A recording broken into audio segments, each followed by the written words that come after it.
Assalamualaikum warahmatullahi wabarakatuh. Waalaikumsalam warahmatullahi wabarakatuh. Selamat pagi, yang terhormat Bapak Direktur Dr. Kohar dan panitia dari kegiatan webinar pada pagi hari ini yang sudah mempersiapkan dengan baik. Alhamdulillah kita diberikan kesehatan pada pagi hari ini untuk ikut bersama-sama acara webinar hari ini ya. Nanti kita berdiskusi bareng, mudah-mudahan akan banyak bermanfaat untuk materi pada hari ini. Mohon izin share screen ya.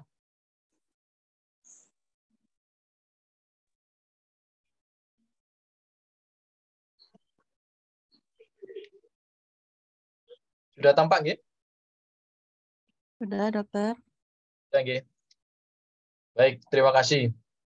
Jadi pada pagi hari ini mungkin saya akan mempresentasikan tentang pencegahan stunting ya. Jadi di sini memang saya berniat untuk menarik jauh ke belakang bagaimana pencegahan stunting ini bisa kita lakukan.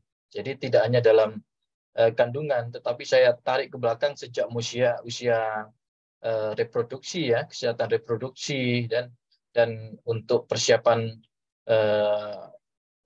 pengantin itu juga penting untuk dilakukan pencegahan. Jadi seperti yang kita ketahui bahwa terjadi masalah nasional ya, masalah nasional sehingga diperlukan program-program dari berbagai sektor untuk melakukan pencegahan.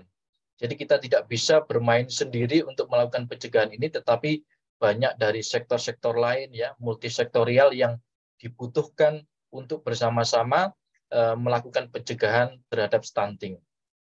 Jadi negara yang besar akan terpengaruh dengan kondisi bagaimana generasi ke depan kita ya, SDM kita itu secara berkualitas untuk menghadapi masa yang akan datang. Seperti kita ketahui bahwa aset yang paling berharga bagi suatu negara merupakan SDM yang sekarang ini. Mereka yang akan membawa bagaimana negara ini ke depannya.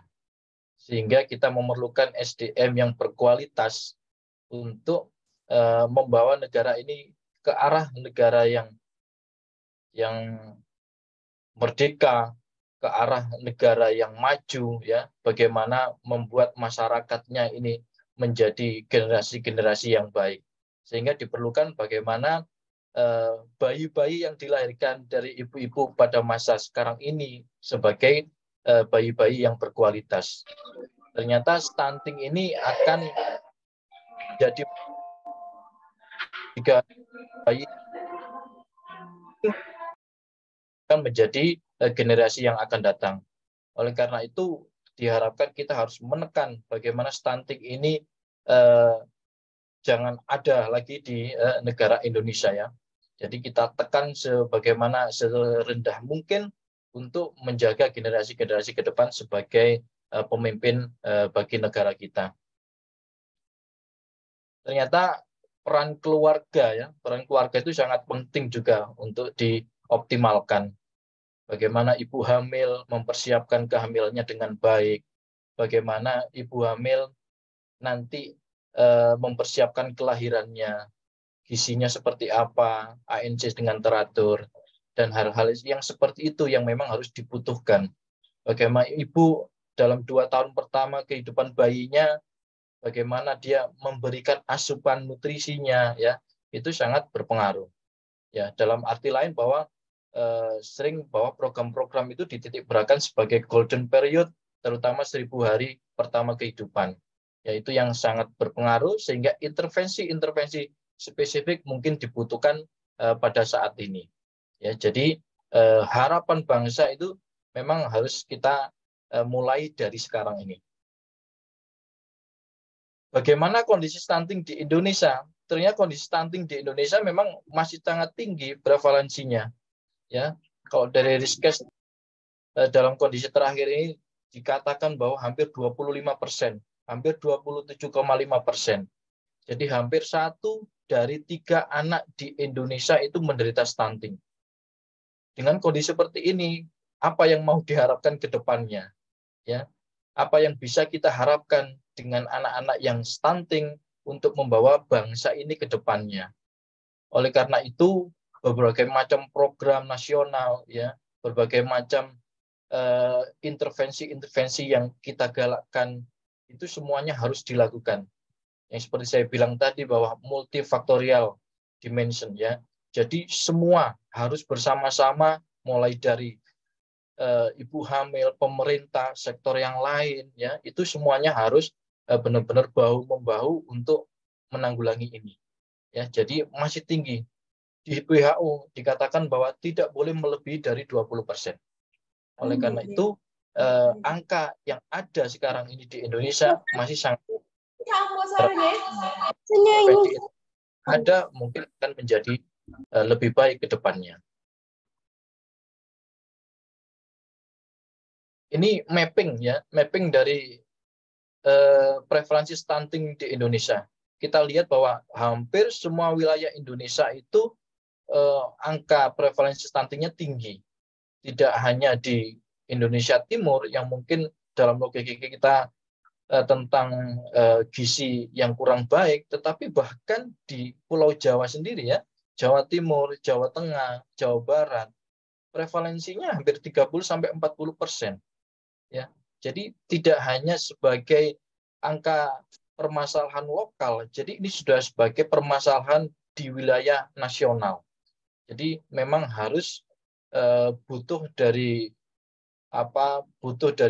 concern dari pemerintah, keseriusan pemerintah untuk melakukan tata laksana stunting ini. Jadi kita harus bersama-sama. Apa itu stunting? Ya, mungkin nanti Dr. Ani yang akan lebih jelas menjelaskan bagaimana stunting itu. Jadi kalau orang awam bilang bahwa stunting itu kerdil, pendek, ya, ada yang bilang bahwa stunting itu pasti kerdil atau pendek, tetapi kerdil atau pendek belum tentu stunting, ya. Jadi memang harus dilihat dari kriteria-kriteria yang ada di dalam WHO. Bagaimana dari kurva perkembangan itu terdapat di bawah, ya, -2. Jadi memang harus dilihat baik-baik. Jadi kalau kita lihat memang stunting itu dalam artian dia tidak sesuai, ya. Jadi posturnya, baik itu posturnya, tinggi badannya, kurus, ya, itu tidak sesuai dengan umurnya. Sehingga itu bisa dikatakan sebagai stunting. Ya, jadi kita akan melihat ke depannya seperti apa. Dalam jangka pendeknya mungkin akan terlihat secara physically, tetapi dalam jangka panjangnya nanti akan ada penurunan dari kognitif, motorik, ya, kemudian kecenderungan berpotensi menderita penyakit kardiovaskuler, metabolik pada saat dewasa. Itu merupakan metabolik jangka panjang yang akan berpotensi terjadi pada bayi-bayi stunting. Nah, itu yang harus dilakukan pencegahan. Ya, seperti kita lihat bahwa perkembangannya akan dapat golden period 1000 hari pertama kehidupan. Penyebab stunting itu apa? Ya, jadi penyebab stunting itu banyak, tetapi terfokus pada bagaimana faktor gizi yang ada pada saat itu. Jadi bagaimana ibu hamil mengetahui kondisi gizinya. Jangan sampai ibu hamil menderita kekurangan gizi, underweight, ya, pada saat kehamilan. Maka akan apa? Akan berpengaruh terhadap terhambat.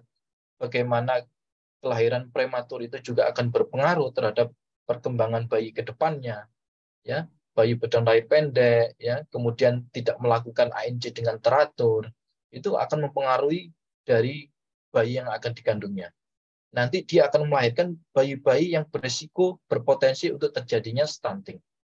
Ya, jadi asupan nutrisi, makanan itu juga harus dilihat dengan baik. Jangan lupa kondisi-kondisi penyakit kronis juga berpengaruh, ya. Cacingan, ya, kemudian sehingga nutrisi yang akan diserap itu tidak akan baik. ya anemia kronis, ya juga masalah-masalah sanitasi, air bersih itu juga sangat berpengaruh. Oleh karena itu, ini bukan pekerjaan satu orang, bukan pekerjaan satu institusi, tetapi pekerjaan orang banyak, ya berbagai macam sektor yang dijadikan tujuan bersama. Ya, kita garap bersama-sama sehingga stunting ini menjadi musuh bersama. Ya, ciri-ciri stunting mungkin nanti Dokter Ani ya, Dokter Ana akan menjelaskan lebih detail bagaimana ciri-ciri stunting itu ya. Terdapat tanda-tanda perlambatan dalam perkembangan, baik itu perkembangan secara fisik maupun secara kognitifnya. Nah, ini stunting ya. Jadi seperti kita lihat bahwa 1000 HPK itu golden period.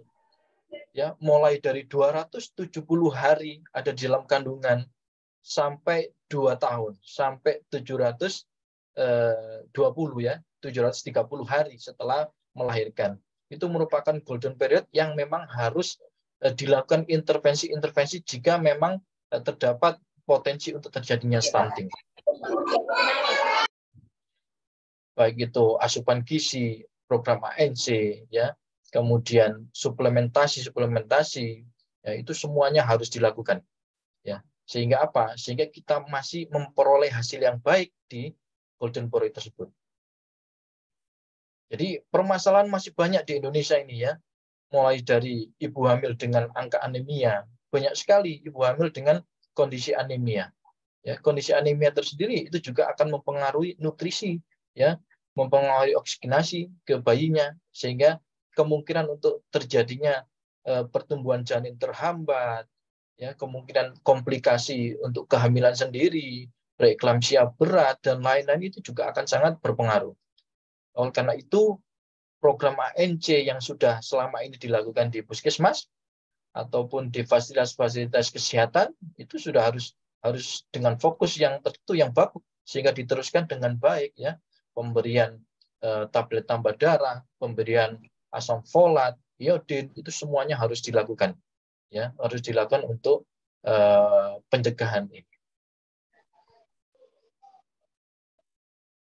Nah, dampak stunting ya, ini yang saya jelaskan tadi.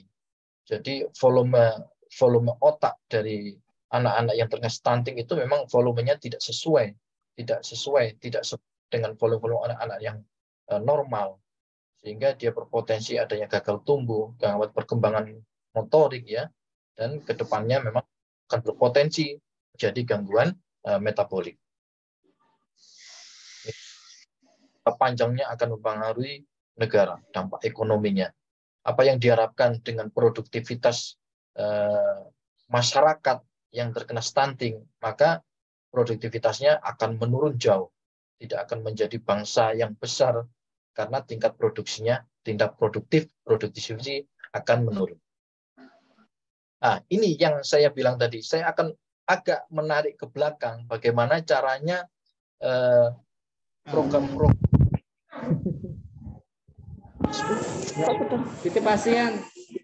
ya. Jadi kejahatan reproduktif remaja jangan diartikan kita pamali memberikan edukasi tentang seksual kepada remaja. Tetapi bagaimana remaja itu mengetahui bahwa perilaku seks yang aman itu seperti apa. Ya. Bagaimana remaja mengetahui bahwa risiko-risiko yang terjadi jika tidak melakukan perilaku seks yang aman. Perilaku seks yang aman itu sangat dibutuhkan karena dia akan berpengaruh terhadap kedepannya. Juga risiko terhadap infeksi menular seksual, HIV, ya, drug abuse, ya, itu juga sangat berpengaruh. Apa isinya? Ya, jadi kesehatan reproduktif remaja itu bisa mencegah terhadap seks pranikah, kehamilan yang tak diinginkan, ya. Kemudian kegiatan-kegiatan tindakan aborsi seksual. Bagaimana ya belum sehingga kehamilannya ini sebagai unwanted pregnancy, sebagai kehamilan yang tidak diinginkan. Kalau seorang perempuan remaja kemudian dia hamil dengan tidak diinginkan, pasti akan menuju ke arah yang tidak-tidak. Pertama, mungkin dia akan berusaha untuk melakukan kegiatan abortif. Ya. Yang kedua, mungkin kalau dia memang meneruskan kehamilannya, tetapi kehamilannya itu tidak akan dihiraukan, tidak akan melakukan ANC, ya, tidak akan melihat bagaimana kondisi fisiknya, status gizinya, sehingga potensi untuk terjadinya bayi-bayi stunting juga akan semakin tinggi. Oleh karena itu, kesehatan reproduksi remaja memang harus sudah diberikan pada remaja-remaja yang akan menuju ke arah proses dewasa. Ya, harus. Ya, jadi kita tidak ada lagi kata-kata pemali, malu, sehingga kesehatan reproduksi remaja yang akan kita berikan mendorong remaja untuk melakukan perbuatan seksual. Tidak seperti itu. Tapi tujuannya adalah bagaimana remaja itu mengetahui bahwa perilaku seksual itu aman. Ya, di situ yang harus kita fokuskan. Yang kedua, tahapan. Jadi sekarang ini ada persiapan calon pengantin atau pas yang usia subur. Bagaimana kita mempersiapkan ya pasangan usia subur ini, bapak ibu ya, atau utamanya ibu-ibu yang akan hamil dalam kondisi yang optimal. Ya, kalau dia dalam kondisi yang underweight, kekurangan gizi, diharapkan dia tidak hamil terlebih dahulu. Ya, kita berikan intervensi suplementasi gizi, ya, suplementasi bagaimana kita memberikan gizi calon ibu, ya, calon ibu yang akan hamil itu dalam kondisi yang optimal, sehingga dia dalam kondisi yang optimal saat dia dalam keadaan hamil. Ya, nah itu yang harus dilihat. Nah itu yang harus kita ketahui bahwa ada program-program itu untuk memastikan calon ibu menjadi calon yang baik, calon yang optimal untuk kondisi kehamilan. Nah, saya ingin memperlihatkan bahwa di BKKBN ada sekarang ini aplikasi LCMIL, yaitu elektronik siap nikah dan hamil, yang berisikan instrumen-instrumen pendampingan, instrumen-instrumen atau variabel yang harus diisi untuk memastikan bahwa ibu-ibu ini sudah siap hamil. Ya, nanti akan kita lihat, kita akan memasukkan, menginput variabel-variabel HB, nilai, ya, bagaimana perilaku merokok, itu akan dilihat. Jadi nanti ada red, ya, ada kondisi merah, kondisi hijau. Kalau kondisi merah, mungkin dia akan memerlukan pendampingan dari kader-kader yang ada di masyarakat. Ya, jadi kegiatan ini untuk memastikan ibu-ibu udah dalam kondisi yang siap untuk hamil. Kemudian intervensi-intervensi apa yang mungkin akan kita butuhkan, ya? Mungkin nanti akan banyak dari anak bagaimana untuk melakukan intervensi pada saat kehamilan, bagaimana melakukan intervensi, ya. Jadi dibedakan menjadi intervensi prioritas yang berhubungan langsung, yang mempunyai dampak langsung terhadap potensi-potensi terjadinya stunting. Ya. Kalau intervensi pendukung itu intervensi yang mungkin menjadi pendukung dan tidak berdampak secara langsung, tetapi mempengaruhi potensi untuk terjadinya stunting. Dan ini perlu diperhatikan dan perlu diindikasi bagaimana yang benar, ya, bagaimana, dari kapan kita harus melakukan itu. Dan ini sudah harus diketahui baik kita sebagai tenaga kesehatan di puskesmas, di praktek itu juga diperlukan untuk melakukan identifikasi bagaimana potensi-potensi untuk terjadinya stunting. Ya, secara spesifik mungkin yang ini sudah berjalan dengan baik ya selama ini di puskesmas atau di rumah sakit, ya, bahwa intervensi seperti pemberian makan, suplementasi, pemberian tablet tambah darah itu sudah berjalan di masyarakat. Tetapi kondisi ini harus dilakukan dengan baik, harus dilakukan dengan concern. Jadi masih banyak ibu-ibu hamil yang lepas, yang tidak terdeteksi dalam kondisi yang seperti ini. Oleh karena itu di puskesmas sekarang sudah ada kondisi-kondisi ANC terpadu, sudah diperiksa HB-nya, kondisi penyakit-penyakit mungkin kronis seperti adanya infeksi menular seksual, ya, jadi sipilis, hepatitis, semuanya sudah dilakukan screening di fasilitas kesehatan pertama. Jadi program-program yang sudah baik, yang sudah ada di masyarakat selama ini, itu harus dijalankan dengan baik. Tapi kita juga harus pasti program itu tidak 100% bisa mengcover kondisi-kondisi ibu hamil. Tetapi pasti ada beberapa bagian sehingga kita perlu melakukan mitigasi, melakukan screening supaya orang-orang yang berpotensi ke arah stunting, ya, yang berpotensi melahirkan bayi-bayi stunting itu bisa tercover dengan kondisi, dengan tindakan-tindakan atau dengan intervensi-intervensi kita, dan itu harus dilakukan, ya. Seperti kalau misalnya di daerah timur, ya, banyak sekali masih penyakit-penyakit malaria. Penyakit malaria menyebabkan dia akan terjadi anemia kronis, dan anemia kronis itu juga akan bisa menimbulkan masalah pada ibu hamil jika itu tidak terlaksana dengan baik. Maka harus benar-benar diketahui dengan baik.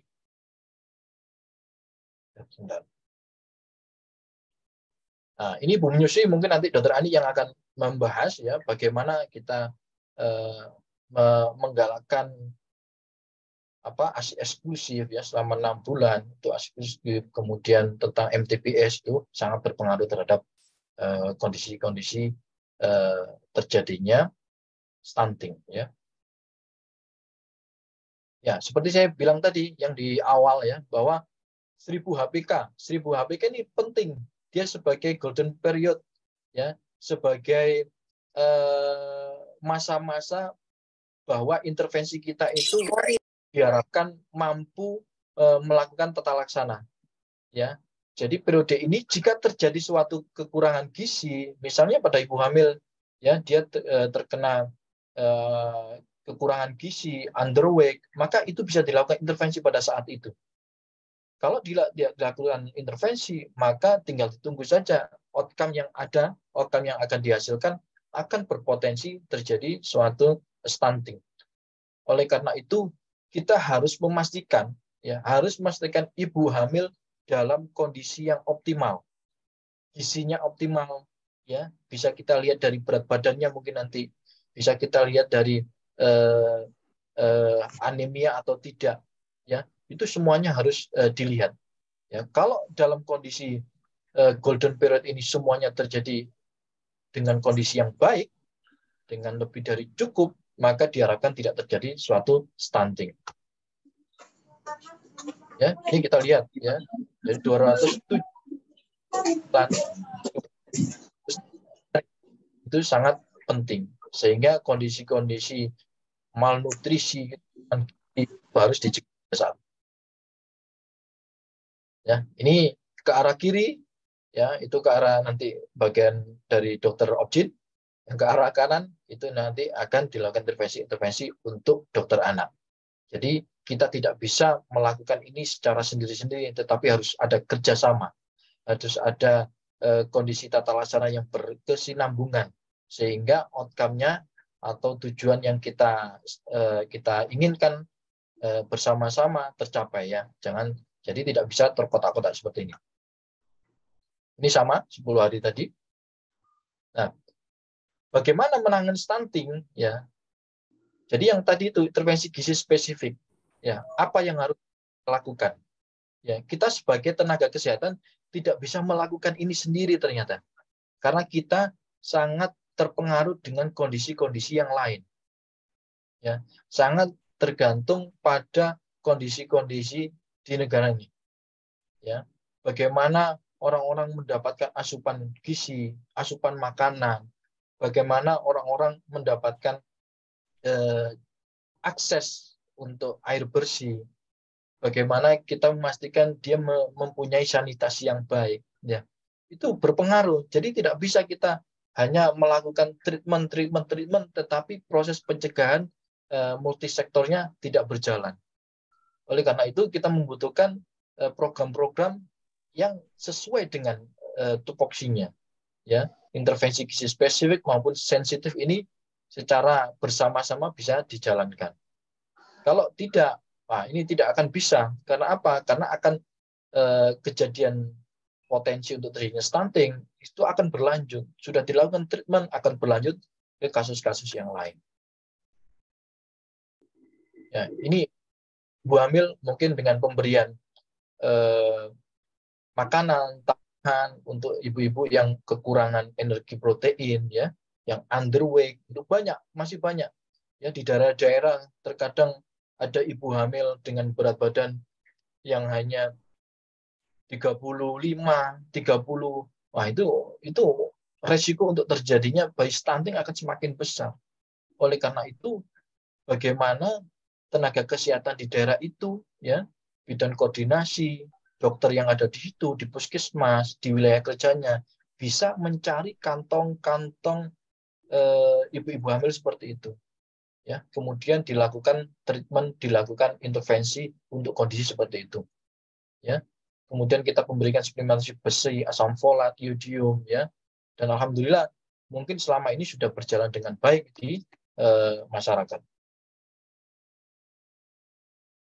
Ya, ini intervensi gizinya, jadi ada intervensi sensitifnya. Ini mungkin dari multisektor, ya, dari sektor yang lain itu bisa membantu untuk bersama-sama melakukan pencegahan.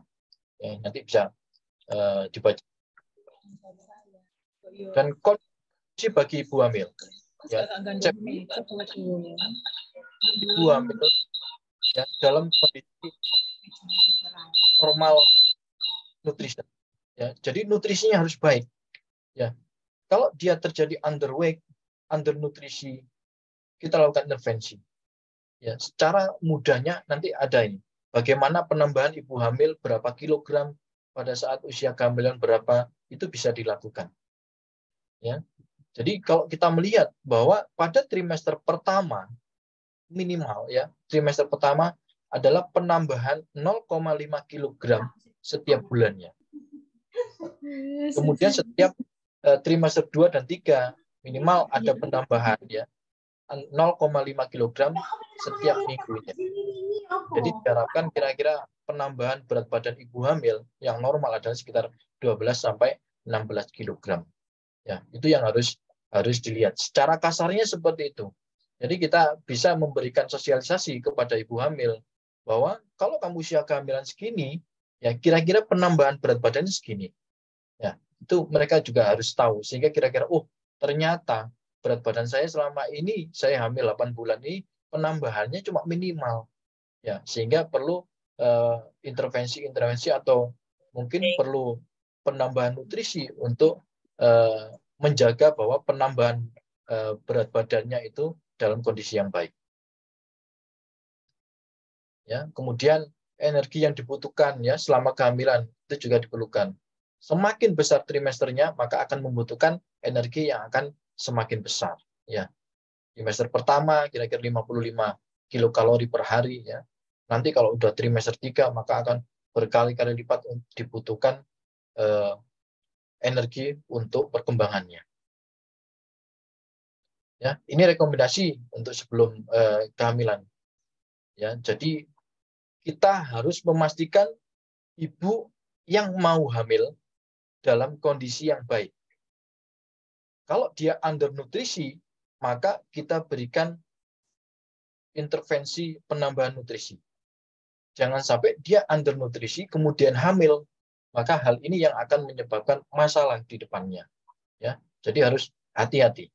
Jadi tidak boleh kita melepaskan bahwa ibu-ibu yang undernutrisi kemudian dia hamil. Ya, itu akan bermasalah ke depannya. Kemudian jangan lupa, ya, kemudian juga harus melihat gaya hidupnya. Ya, memastikan mereka mempunyai gaya hidup yang sehat. Tidak boleh merokok, tidak boleh hamil dengan memakai alkohol, narkotika, itu harus hati-hati. Ya, merokok pun itu harus benar-benar dihentikan kalau dia memang berniat untuk hamil.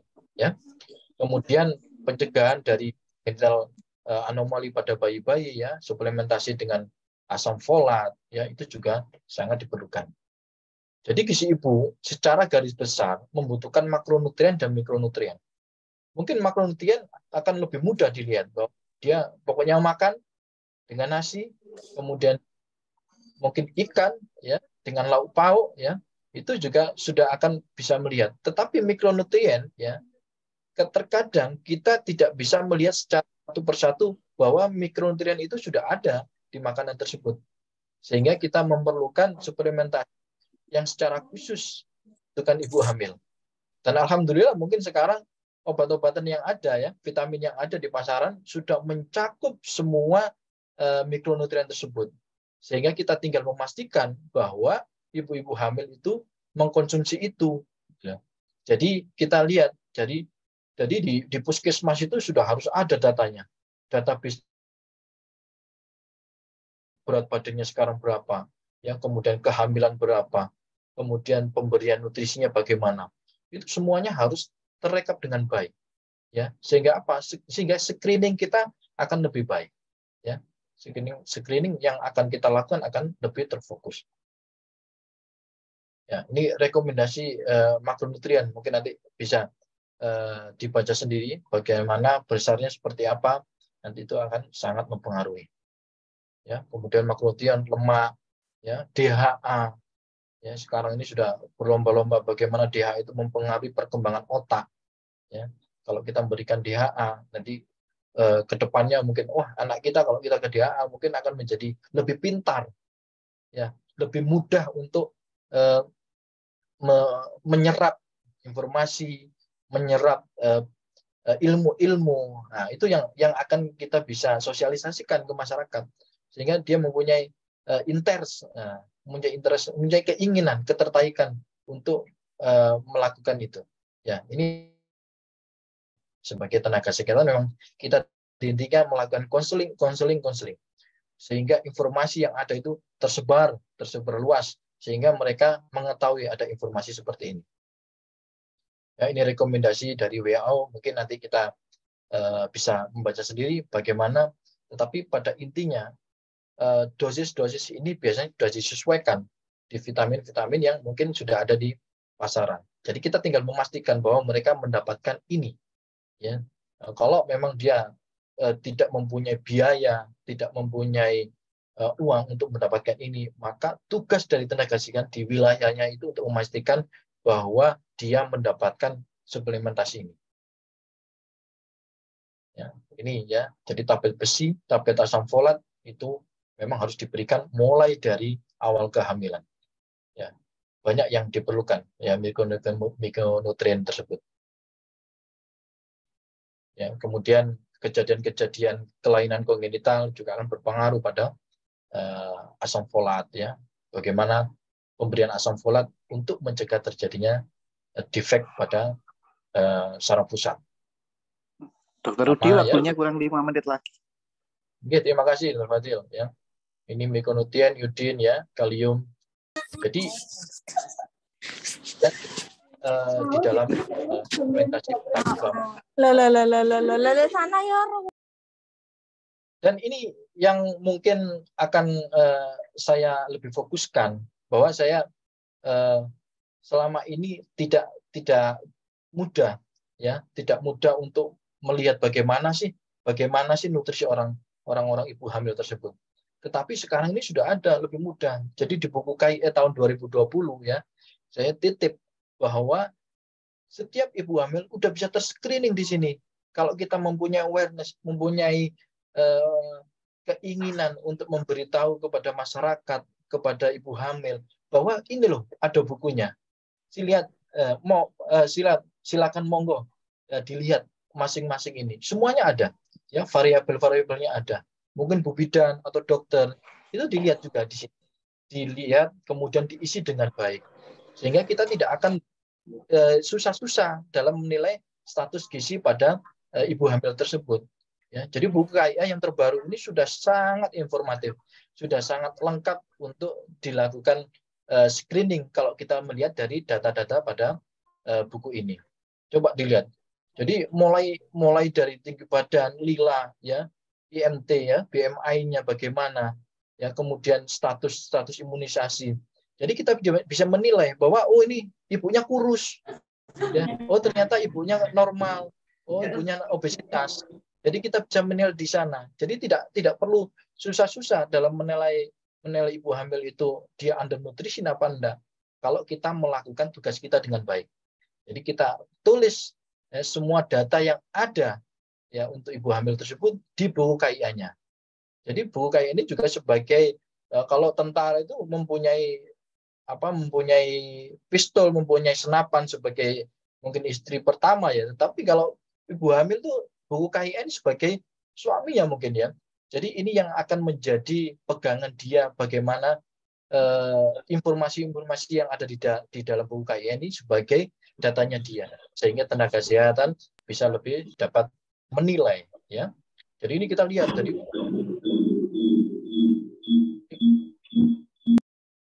tidak usah terlalu bingung untuk menilai status gizi pada ibu hamil.